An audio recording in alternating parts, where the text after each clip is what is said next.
ஓம் சாந்தி. 26/6/2026 வெள்ளிக்கிழமை. வாணி தரும் வசந்தம். இனிமையான குழந்தைகளே, இந்த உலகில் தன்னலமற்ற சேவை ஒரு தந்தை மட்டும் செய்கிறார். மற்றபடி நீங்கள் செய்யும் எந்த ஒரு செயலுக்கும் அதற்கான பலன் அவசியம் கிடைக்கும்.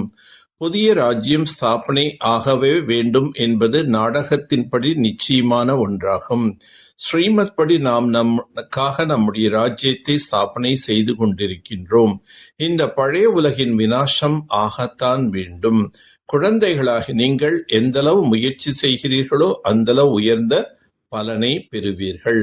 அனைவருக்கும் நம்முடைய சேவையின் பலன் கண்டிப்பாக கிடைக்கின்றது. சமூக சேவகர்களுக்கும் கூட சேவைக்கான பலன் கண்டிப்பாக கிடைக்கும். தந்தை கூறுகின்றார், நான் ஒருவன்தான் சுயநலமற்ற சேவை செய்கிறேன். ஒவ்வொரு 5000 வருடங்களுக்கு பிறகும் நாம் மீண்டும் பிரம்மாவின் மூலம் சிவ தந்தையின் குழந்தைகளாக ஆகின்றோம், அவரிடமிருந்து ஆஸ்தியை பெறுவதற்காக. பாரதம் பழமையான கண்டமாகும். ஆகையால் பாரதத்தின் தான் மக்கள் தொகை மற்ற கண்டங்களை விட உண்மையில் அதிகமாக இருக்க வேண்டும். ஏனென்றால் பாரதத்தில்தான் தேவி தேவதா தர்மம் ஆரம்பத்திலிருந்து இருந்தது. மற்ற தர்மங்கள் இடையில் வந்தவை. தேவி தேவதா தர்மத்தவர்களுக்கு 5000 வருடங்கள் ஆகின்றன. அப்போது இந்த சமயத்தில் அவர்களின் எண்ணிக்கை அதிகம் இருக்க வேண்டும். ஆனால் தேவி தேவதா தர்மத்தவர்கள் வேறு வேறு தர்மங்களில் மாறி சென்று விட்டார்கள். ஆதி சனாதன தேவி தேவதா தர்மம் பிராமணர்களாகி நம் மூலம் ஸ்ரீமத் படி ஸ்தாபனை ஆகிக் கொண்டிருக்கின்றது என்பதை இப்போது நீங்கள் அறிவீர்கள். இந்த விழிப்புணர்வும் இருக்க வேண்டும். நாம் பாபாவிடமிருந்து சொர்க்கத்தின் ஆஸ்தியை எடுத்துக் கொண்டிருக்கின்றோம் என இப்போது குழந்தைகளாகி நீங்கள் அறிவீர்கள். ஆக இப்படிப்பட்ட ஆஸ்தியை கொடுக்கக்கூடிய தந்தையை நாம் எவ்வளோ நினைக்க வேண்டும். நான் அனைவரையும் வீட்டுக்கு திரும்பி அழைத்துச் செல்வதற்காக வந்துள்ளேன் என்று தந்தை கூறுகின்றார். அவசியம் விநாசம் என்பது ஏற்படும். பிராமண குல பூஷணர்களாய் உங்களுக்கு தெரியும். விநாசம் ஏற்படவில்லை என்றால் சொர்க்கத்தின் கதவுகள் எவ்வாறு திறக்கும்? அனைவரும் சொர்க்கத்தில் வரப்போவதில்லை. முயற்சி செய்பவர்கள்தான் செல்வார்கள். மற்றவர்கள் முக்தி தாமத்திற்கு செல்வார்கள். ஒரு தந்தையின் குழந்தைகள் என்றால் தங்களுக்குள் ஒரு பொழுதும் சண்டையிட்டு கொள்ளக்கூடாது. தந்தையின் மகிமை என்னவோ அதுவே நீங்களாக ஆக வேண்டும். யார் யாருக்கு பூஜை செய்கின்றனரோ அவர்களின் மன விருப்பங்களை நிறைவேற்றுகின்றார் சிவதந்தை. இயற்கையின் சீற்றம் ஏற்பட உள்ளது. ஆயுதங்களின் மலையும் பொழியப் போகின்றது. இவை அனைத்தும் விநாசம் ஏற்படும் போது சத்தியத்தின் ஸ்தாபனை ஏற்படும். ராவணன் மிகவும் துக்கம் கொடுப்பவன். இப்போது நீங்கள் இதன் மீது வெற்றி அடைகிறீர்கள். மனிதர்கள் செய்யும் காரியங்கள் அனைத்தும் விகர்மம் ஆகிவிடுகின்றன.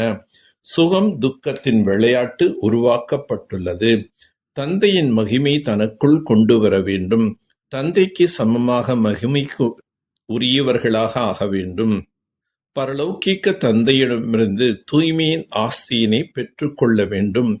தூய்மையாக ஆவதின் மூலம்தான் சொர்க்கத்துக்கு அதிபதியாக சொர்க்கத்தின் ஆஸ்தியினை சிவ தந்தையிடமிருந்து பெற முடியும். ஸ்ரீமத் படி நமது உடல் மனம் செல்வத்தின் மூலம் ஆதி சனாதன தேவி தேவதா தர்மத்தை ஸ்தாபனை செய்ய வேண்டும். பழைய சம்ஸ்காரங்கள் என்ற அஸ்தியை சம்பூர்ண ஸ்திதி என்ற கடலில் கரைக்கக்கூடிய சமமானவர் மற்றும் சம்பூர்ணமானவர் ஆகுக.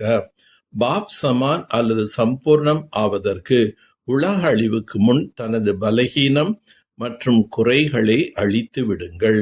எந்த ஒரு சாக்கு போக்கின் பெயர் அடையாளம் இருக்கக்கூடாது. இவ்வாறு தன்னை பிரகாசமாக ஆக்கிக் கொள்ளுங்கள். மறுபிறவி எடுத்தவுடன் பழைய பிறவியின் விஷயங்கள் மறந்து விடுவது போன்று பழைய விஷயங்கள் பழைய சம்ஸ்காரங்களை அழித்து விடுங்கள். அதன் அஸ்தியையும் சம்பூர்ண ஸ்திதி என்ற கடலில் கரைத்து விடுங்கள். அப்போதுதான் சமமானவர் மற்றும் சம்பூர்ணமானவர் என்று கூற முடியும். விஸ்தாரத்தை சாரத்தில் கொண்டு வரும் மந்திரத்தை வித்தையை கற்றுக்கொண்டால் பாப் சமான் ஆகிவிடுவீர்கள். பொறுமை குணம் உடையவர்கள் வெளி உலக சூழ்நிலைகள் மட்டுமின்றி மனதின் என்ன சங்கல்பங்கள் எழுந்தாலும் அதை பார்த்து பயப்பட மாட்டார்கள். தனது பொறுமையினால் எதிர்கொள்வார்கள். மேலும் தோற்றத்தின் மூலம் சதா திருப்தி அல்லது மகிழ்ச்சி தென்படும். அவர்களது கண்கள் மனதில் ஒருபோதும் அதிருப்தி தென்படாது. அவர்கள் திருப்தி மணியாக இருக்கின்ற காரணத்தினால் சதா மகிழ்ச்சியாக இருப்பார்கள். நல்லது. ஓம் சாந்தி. ஓம் சாந்தி. ஓம் சாந்தி.